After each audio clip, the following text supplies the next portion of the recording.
When Ben returned to his room, freshly showered and dressed in a clean pair of trousers, only Mike was still in there. "You all right, mate?" he asked. "Yeah, fine, why?"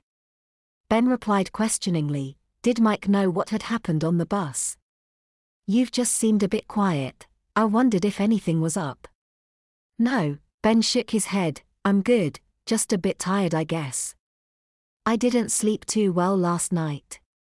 "No?" Mike asked.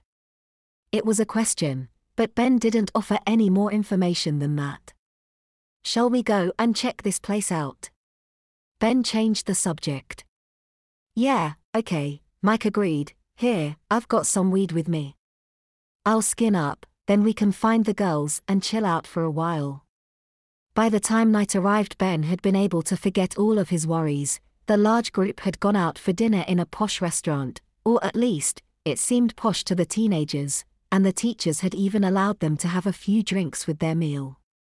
And once they'd gotten back to the youth hostel, several of the teens, Ben included, had snuck out for a relaxing joint before bed. Midnight was approaching by the time Ben got back to his bedroom. Ben changed into a baggy t-shirt and a pair of boxers 2 sizes too big for him. They would hardly stay up, but he hoped that with the nappy underneath them they would conceal it. His problem, of course, was how to put the nappy on without the boys he was sharing a room with noticing. He knew he couldn't do it in the room. Even with the lights off it would be noisy, the plastic rustling and alerting everyone to what he was doing. And besides, even if it was silent, he was inexperienced at putting on nappies.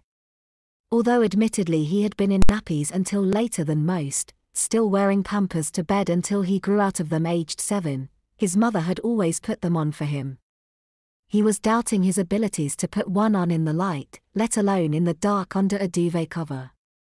He would have to put it on in the bathroom, but how was he supposed to get the nappy out of his bag and into the bathroom without anyone seeing?